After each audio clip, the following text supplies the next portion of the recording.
Welcome back to the channel, guys, and here we have another episode of a 5-minute market wrap. It's really involving mortgages and what's going to happen tomorrow at the Jackson Hole.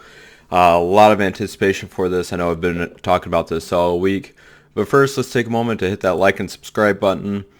This is just my analytics right now, so it's climbing. I appreciate every like, subscribe, and comment. So, looking at the S&P 500 today as a daily chart, look at the hour. Went up. We're up about 1% today, which is pretty good. 1.4 on the SPY. So, a lot of anticipation on tomorrow. Tech is up. Tesla just split. That's kind of cool. Hard to believe now. Post split, everything was $200, and yeah. Makes me really wish I bought some Tesla just in general. Like, could you imagine buying it now at a cost basis of $23 back in 2020? Insanity. Other than that, Bitcoin still sideways, all based upon tomorrow. And here we have, let's go to this article where it says Dow closes 300 points higher, extended rally into the second day ahead of Powell's Jackson Hole speech.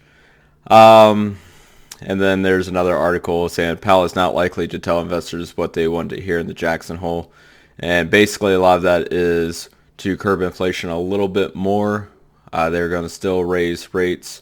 We'll probably get more guidance, obviously, tomorrow after 10 a.m. Eastern time. Yeah, the same inflation fight message. And that's, if they say they're going to go higher than 0.75 basis point or 75 basis point rate hike, a market's going to take a dump. So, and this is exactly what Yahoo Finance is talking about here. It's like the Fed has to walk a pretty fine line to get inflation down without a recession.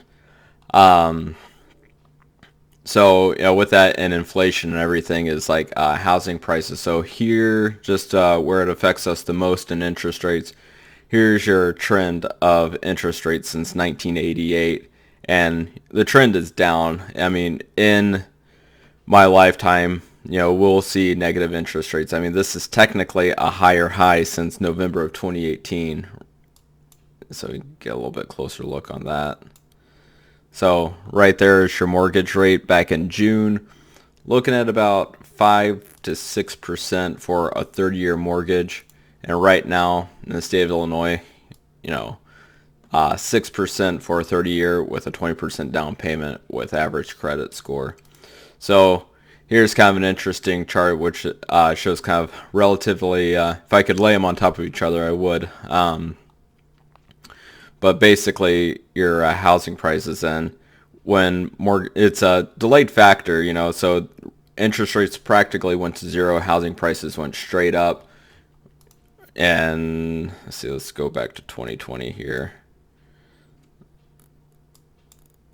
So yeah, interest rates go from like 3.65 down to basically, 2.65. So that's why the price of houses went straight up, parabolic. And now that this is going up, we'll probably see a little drop in the housing market just on prices. And it's already been shown that it's down 1%, which is the highest drop since 2011. So other than that, just be on a watch out for tomorrow. None of this is really relevant anymore, it could be. Here's a nice fractal.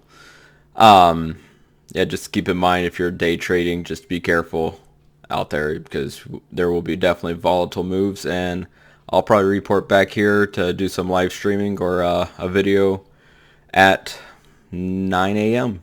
So thank you. Be sure to hit that like and subscribe button. Be back for more content tomorrow, and that's the weekend.